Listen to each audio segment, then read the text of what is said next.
Hello, welcome to my review of the Schwinn Airdyne assault bike. That is one of the three cardio pieces of equipment I have in my home gym. This is, in my opinion, the absolute best of the three that I have, and I'll explain why as I go throughout this video. Taking a look at the bike at the bottom, first of all, it is attached to the floor by these hand adjustable threads that are very easy to make the bike level. I do have a protective mat underneath that prevents the bike from sliding because of my wooden floor, but if you had carpeted flooring you might not need that. The pedals are metal and do have foot clips to them that are adjustable to help keep your feet tight in place. Pretty standard and straightforward. It does have additional foot pedals here, which, well, aren't really pedals, but I'll explain how these will work shortly. They're basically if you want to have only an upper body workout. Now this bike is an air bike and its resistance is provided by this big huge metal fan, which does make a little bit of noise, and I will demonstrate that later in this video.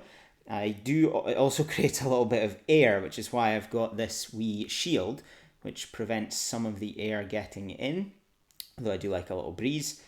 Pretty standard seat fitment, universal fitment, so if you have your own bike seat, if you're an outdoor cyclist, you can take your seat in and use your outdoor bike seat on the Airdyne itself. I've stuck with a standard seat, which is quite big, but does a job for me. I've got no complaints with it. So these footrests are basically attached to the handle, which allow you to put your feet up on the front and get only an upper body workout from this by using just your arms to drive the handles back and forth. A few different positions you can hold the rubber coated handles from. This is extremely difficult to maintain a workout that's just upper body on this bike, so you won't find me using that too often, but the option is there. Good positioned drinks holder, not the most deep drinks holder in the world, so if you do have a big water bottle it might be teetering on the edge of falling out. Mine is okay. It's a litre sized bottle and it fits about halfway down, so I can get away with that, not too bad. A wee slot above there, which I appreciate is not the easiest to see here, for your iPhone or whatever it is you may have your music coming from.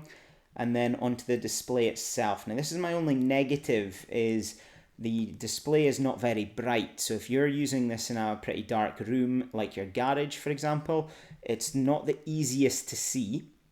And it's also not that loud, or compared to the noise of the bike, it's not that loud if you're doing an interval session, for example.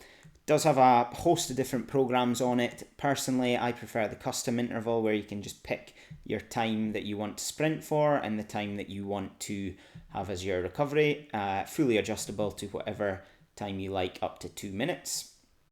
And above that we have the dial, which gives you feedback about your calorie burn here down the outside, and as well as your revolutions per minute, and your, what else have we got again here? You've got your calorie burn, your watts, your RPM, and your speed. I tend to stick with just looking at the calories though, and judge my workout based off the estimated calories that you're burning. In terms of the bike working, here's a couple of clips of me using the bike. It is an extremely solid, sturdy piece of equipment, this. It is fully commercial rated, which means you could find this in a gym, and I honestly feel like you could take a truck to this and it wouldn't damage it. The seat's quite easy to adjust, as you can see me doing here, and then I'll let you listen here for how loud the fan can get.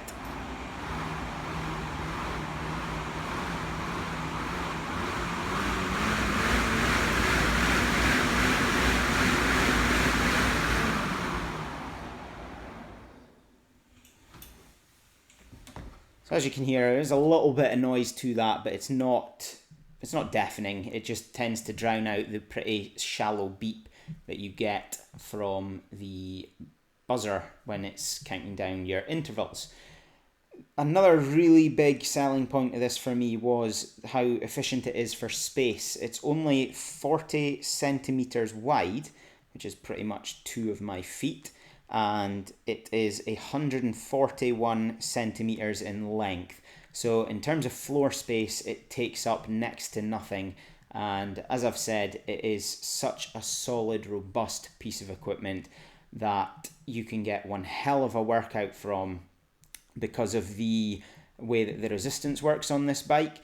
The faster you go, the faster the fan is going to try and spin, which then creates more resistance from it, and so the harder it will be to keep the bike going. That caters for all levels of fitness really well, because even if you are extremely fit, you will be able to get challenged based on your level of strength and fitness from this bike, trying to pedal as fast as you can, and then the bike feeding back to you off of that resistance that's created from the fan.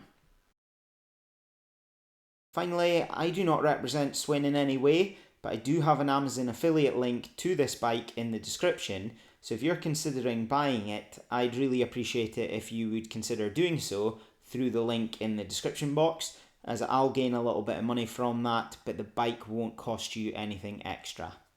Thank you.